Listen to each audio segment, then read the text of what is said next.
अस्सलाम वालेकुम। आज मैं आप लोगों के लिए एक ऐसी आंटी की स्टोरी लेके आया हूँ कि जिन्हें मैं पिछले 10 साल से जानता हूँ। और अब पता नहीं क्या है कि वो आती हैं तो मेरे पास थोड़ी हम बैठ के बातें करेंगी, थोड़ी रोएंगी और फिर चली जाएंगी।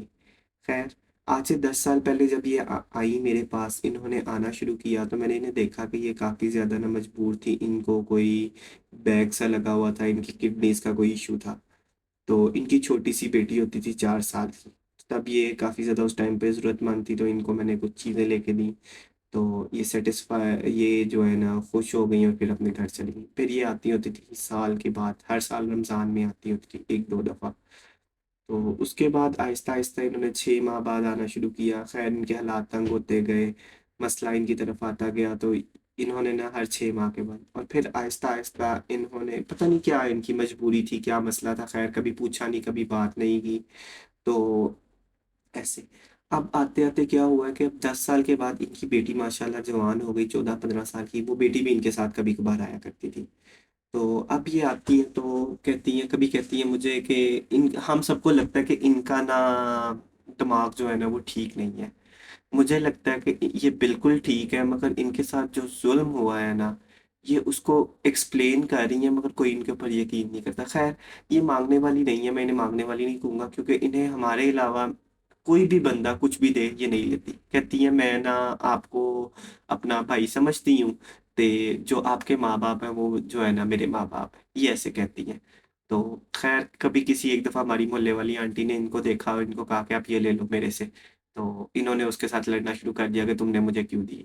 मगर इनकी दुखी दास्तान सुनता हूँ तो मुझे समझ नहीं आता, कि मुझे लगता नहीं है कि ये ना पागल है। ये कुछ ना कुछ बोल देती है, कभी इल्ज़ाम भी लगा देंगी, कभी कुछ कह देंगी, कभी बुरा भला भी कह देंगी। मगर अब ये हो गई हैं ऑलमोस्ट, मुझे यकीन नहीं आता कि ये इस तरह की है, मगर मुझे लगता है कि ये अपने दुखों में इतनी हो गई हैं, इनको कुछ पता ही नहीं चलता कि ये क्या बोल रही हैं, क्या बात कर रही हैं। मगर दुख इनके जो है ना, इनके अल्फाज से निकलते हैं।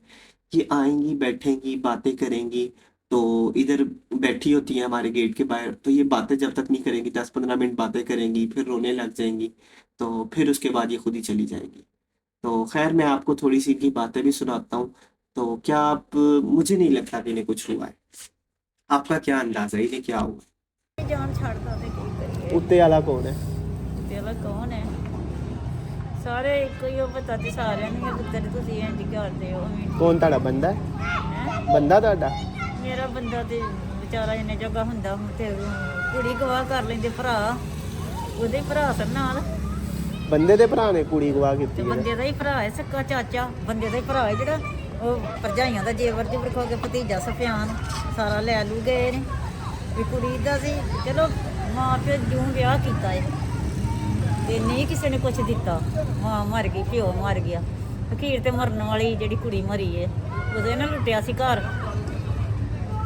ਉਹ ਤੇ ਉਹ ਇੰਨੇ ਜੋਗਾ ਹੈ ਹੀ ਨਹੀਂ, ਉਹ ਤੇ ਵਿਚਾਰਾ ਟੀਵੀ ਦਾ ਖਾਦਾ ਸੀ ਬਸ। ਹੈ ਤੇ ਮੇਰੇ ਨਾਲ ਤਾਂ ਉਂਝ ਛੋਟਾ ਹੀ, ਉਮਰ 2.5 ਸਾਲ, ਮੇਰੇ ਨਾਲ 2.5 ਸਾਲ ਛੋਟਾ ਏ। ਹੌਲੀ ਜੀ ਉਮਰ ਦਾ ਏ, ਇੰਨਾ ਤੇ ਨਹੀਂ। ਇੱਕੋ ਹੀ ਤਾਂ ਧੀ ਪੈਦਾ ਹੋਈ ਸਾਡੀ ਐ। ਫਿਰ ਵੀ ਹੈ ਕਿ ਦੁੱਖ ਬੜੇ ਹਨ, ਮਾਂ ਵੀ ਨਹੀਂ ਸੀ ਸਿਰ ਤੇ, ਪਿਓ ਵੀ ਨਹੀਂ ਸੀ, ਭੈਣ ਮਰ ਗਈ ਜਿਹੜੀ ਦਿੰਦੀ ਸੀ ਖਰਚਾ, ਭਰਾ ਮਰ ਗਿਆ ਜਿਹੜਾ ਰੋਟੀ ਖਾਂਦਾ ਸੀ। ਤੇ ਹੁਣ ਤਾੜੀ ਧੀ ਕਿੱਥੇ ਗਈ ਹੈ? ਸਾਡੀ ਧੀ ਕਿਤੇ ਵੀ ਨਹੀਂ ਸੀ ਗਈ, ਅਸੀਂ ਬਿਮਾਰ ਕਰ ਦਿੱਤੀ, ਬੁਖਾਰ ਚੜ ਗਿਆ ਤੇ ਮੈਂ ਪਿੰਡ ਲੈ ਗਈ ਜੰਮਣ ਵਾਲਿਆਂ ਦੇ ਘਰ, ਮੁਹੱਲੇ ਦੇ ਵਿੱਚ ਡਾਕਟਰ ਦੇ ਘਰ ਮੈਂ ਰਾਤ ਰਹੀ।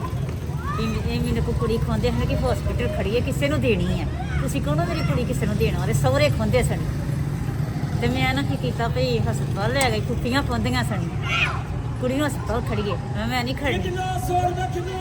ਮੈਂ ਲੈ ਗਈ ਪਿੰਡ ਮਾਪਿਆਂ ਦੇ, ਉੱਥੇ ਮੈਂ ਰਹੀ ਡਾਕਟਰ ਦੀ ਦੁਕਾਨ 'ਚ। ਇਹ ਰਾਤ ਲੋਕੀ ਸਾਰੇ ਘਰਾਂ 'ਚ ਵੜ ਗਏ, ਲਾਹੌਰੀਏ ਲੋਕਾਂ ਨੂੰ ਲੁੱਟਦੇ ਰਹੇ ਤੇ ਦਿਓ ਸਭ ਕੁਝ, ਤੇ ਦਿਓ ਕੁੜੀ ਖੋ ਕੇ ਇਹਦੇ ਕੋਲੋਂ।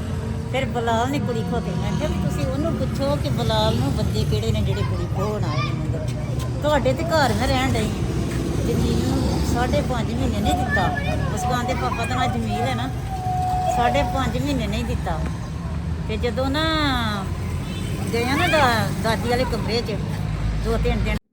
खैर ये अपनी जितनी भी बातें सुना रही हैं, ये जो भी कह रही हैं, तो ये मुझे नहीं लगता कि ये पागल हैं। ये सिर्फ़ अपनी आप बीती अपने साथ हमारे साथ शेयर कर रही है। जिन दुखों ने इनको आज इधर तक पहुँचा दी है, सिर्फ़ ये शेयर करती है। मगर क्या हमें ऐसे लोगों को पागल कहना चाहिए? मेरा सवाल ये है, नहीं, मैं नहीं कहूँगा, क्योंकि वो दुखों में ही बेचारे इतने परेशान हो गए कि उनको पता ही नहीं चला कि वो उनके साथ हो क्या रहा है, उनके साथ चल क्या रहा है, वो कर क्या रही हैं। ये इनको बाज़ औक़ात मैं शादरा मोड़ से कभी-कभार आ रहा होता हूँ वापसी पे, तो मैंने इनको देखा होता है, ये पैदल चल के आ रही होती हैं और फिर मुझे आके कहती हैं कि मैं ना शादरे मोड़ तो पैदल तेरे कार आई हैं। मैंने कहा आप क्यों इतनी दूर आई हैं? 5 किलोमीटर, 6 किलोमीटर कम से कम आप पैदल चल के आई हैं, तो आप क्यों आई हैं? कहती मैंने किसी से लेना नहीं है, मेरे पास खाने के लिए कुछ नहीं था, मुझे खाने के लिए दे दो मैं ले लूँगी। तो फिर ख़ैर हमने इन्हें जो इन्होंने कहना है वो हमें देना है, मगर मुझे समझ नहीं आती है कि क्या हम इनको कहेंगे? नहीं, मैं इनको वही कहूँगा सफ़ेदपोश है जिनको बताया हुआ है। इसको लगता है कि मैंने अपने जितने भी सारे दुःख दर्द है ना वो इनको बताए हैं और मैं अपने दुःख भी इनको बताऊँगी और कुछ करना है वो भी इनको करूँगी, उसके अलावा मैं कुछ नहीं करूँगी। ख़ैर ये कभी-कभार रोज़ आती हैं, कभी-कभार हफ़्ते बाद आएँगी, कभी-कभार ये महीना भी नहीं आती पूरी। तो ख़ैर जब आती हैं तो आते साथ ही कुछ कुछ हम क्या दे सकते हैं? कुछ भी नहीं, हम देने वाली ज़ात अल्लाह ताला की है। मगर अपना दुःख लाज़मी सुनाएँगी। अपना रोएँगी, अपने आप को ना थोड़ी देर रोएँगी, आँसू निकलेंगे और बाज़ औक़ात तो ऐसा होगा कि इनको कुछ कुछ ना भी कहें तो ये खुद ब खुद रोने लग जाती है। आज इनका दिल कर रहा था कि कुछ ये बातें करें, तो ख़ैर इन्होंने मेरे साथ बातें करते-करते जो है ना पूरे 10 मिनट 15 मिनट लग गए और फिर उसके अंदर ये काफ़ी ज़्यादा रोईं। उसके बाद ना ये थोड़ी-सी रिलैक्स हो गईं, तो फिर कहती हैं अब मैं जा रही हूँ। तो फिर ये चली गईं। सुनाता हूँ कि ये किस तरह से क्या मतलब कहना चाह रही हैं। ख़ैर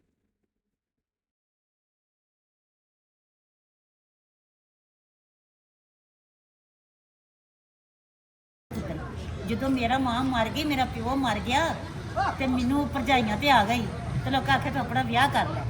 ਮੇਰੇ ਮੁਕੱਦਰ ਆ। ਇਹਨਾਂ ਨੇ ਆਖਿਆ ਚੰਗੇ ਰਹਿਣਗੇ ਜ਼ਿਆਦਾ ਦੇਵਾਂਗੇ। ਹੁਣ ਜਿਹੜਾ ਮੇਰੇ ਸਹੁਰੇ ਦੇ ਭਰਾ ਨੇ, ਮੇਰੀ ਸੱਸ ਦਾ ਵੀ ਇਹੋ ਸੀ ਕਿ ਖੋਹ ਲਿਆਈਏ, ਲੁੱਟ ਲਿਆਈਏ ਜ਼ਮੀਨ ਉਹਨਾਂ ਦੀ। ਠੀਕ ਹੈ, ਇਹਨਾਂ ਨੇ ਉਹ ਆਖਿਆ ਵਕਤ ਕੱਢਦਾ ਰਿਹਾ ਜਮੀਲ ਆਪਣਾ, ਜਮੀਲ ਨੇ ਮੈਨੂੰ ਮੰਜੀਆਂ 8 ਬਣਾ ਦਿੱਤੀਆਂ, ਮੈਨੂੰ ਭਾਂਡਾ ਠੀਕਰ ਲੈ ਦਿੱਤਾ, ਮੈਂ ਸਮਝਦੀ ਹਾਂ ਸਭ ਕੁਝ ਮੈਨੂੰ ਲੈ ਦਿੱਤਾ ਜਮੀਲ ਨੇ।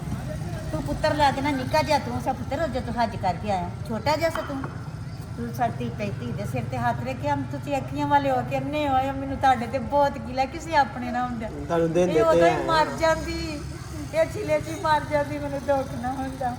ਮੇਰੀ ਬੇਕ ਨਾ ਹੀ ਬੱਚੀ, ਮੈਂ ਜਾ ਵਿਆਹ ਛੜੀ ਰੋਜ਼ਿਆਂ ਦੇ ਪੈਸੇ ਇਕੱਠੇ ਕਰਕੇ, ਕਿਸੇ ਕੋ ਮੈਂ ਕੁਛ ਨਹੀਂ ਲਿਆ ਕਿਉਂਕਿ ਪੁੱਤਰ ਦੇ ਸ਼ਾਦ ਸੀ, ਉਹਦੇ ਕੋਲ 5 ਲੱਖ ਰੁਪਈਆ ਹੋਣਾ ਸੀ, ਉਹਦੀ ਅਸੀਂ ਰੋਟੀ ਪਕਾਉਣੀ ਸੀ।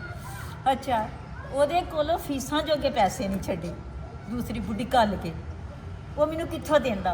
ਮੈਂ ਰੋਜ਼ਿਆਂ ਦਾ 13-14 ਹਜ਼ਾਰ ਰੁਪਇਆ ਇਕੱਠਾ ਕਰਕੇ ਮੈਂ ਬੱਚੀ ਦਾ ਨਿਕਾਹ ਪੜਾ ਛੜਿਆ। ਨਿਕਾਹ ਪੜਾ ਛੜਿਆ ਮੈਂ ਆਪਣੇ ਸਾਕਾਂ 'ਚ।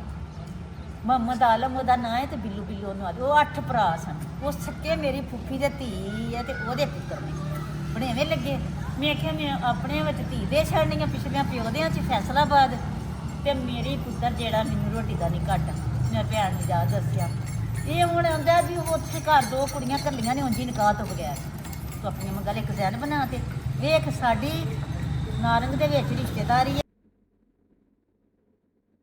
बातें सुनाती रहीं, बातें चलती रहीं, तो इसी के दौरान मुझे पता चला कि इन्होंने जैसे शादी की, तो भी मुझे याद है कि इन्होंने शादी के लिए आई थी और बहुत ज़्यादा बातें इन्होंने की कि जब तू छोटा सा था और फिर तूने मतलब मैं किसी और को बात बता रही थी और फिर तूने जो है ना मुझे रोटी ला के दी और सामान ला के दिया। खैर मुझे इस बात से अंदाज़ा हो गया कि ये पागल होके नहीं बोल रही हैं, ये जो बोल रही हैं सच है, क्योंकि जो बातें आज से 10 साल पहले जब मैं छोटा सा था तब ये मैं इनकी सुनी थी और मैंने किया था, उसको वो चीज़ें भी याद है। फिर ये चीज़ें कैसे कोई चीज़ कर सकता है? हम इसे पागल नहीं कह सकते हैं और इसे कुछ कह नहीं सकते। बस ये इतने ही अपने जुल्म के अंदर, अपनी परेशानियों के अंदर, अपनी टेंशनों के अंदर इतनी ज़्यादा वो हो गई हैं। खुद ये मेहनत करती होती थी, जब ये आई थी ना, तो तब ये आई थी तो ये खुद मेहनत करती थी, ग्लासेस की फैक्ट्री में काम करती थी। फिर 4 मोहल्ले छोड़ के आगे मेरा एक दोस्त रहता है, तो उसकी गली के अंदर ये एक कमरा लेके तब भी ये रेंट के ऊपर भी रहती रही हैं और ये काम करती थी दोनों माँ-बेटी।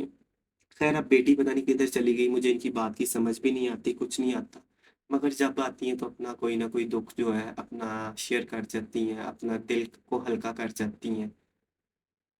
कि अल्लाह ताला इनके लिए आसानी करे और इनके लिए मुश्किलात दूर करे।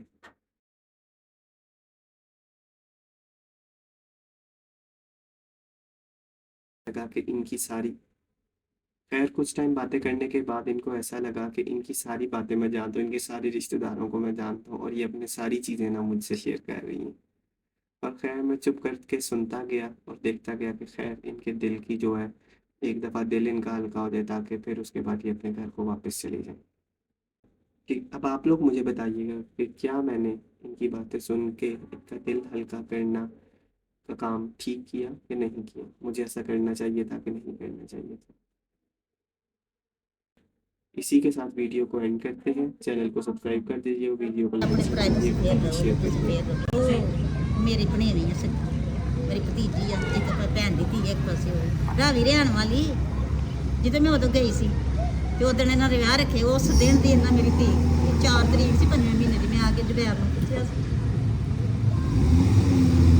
ਇਹਨਾਂ ਪਤਾ ਕੀ ਕਰਦੀਆਂ ਨੇ ਇਹ ਬੰਦੇ ਰਲਾਏ ਨੇ ਇਹਨਾਂ ਨੇ ਨਾਲ ਕਿ ਕੁੜੀ ਦਾ ਨਿਕਾਹ ਕਰਨਗੇ ਤੇ ਫਿਰ ਮੁੰਡੇ ਆਣਗੇ ਘਰ ਮਕਲਾਉਂਗੇ ਤੇ ਫਿਰ ਉਹ ਬੰਦੇ ਨੂੰ ਮਾਰ ਛਣਾ ਕਿਉਂ ਇਹਦੀ ਮਦਦ ਕਿਉਂ ਕਰਦੇ ਨੇ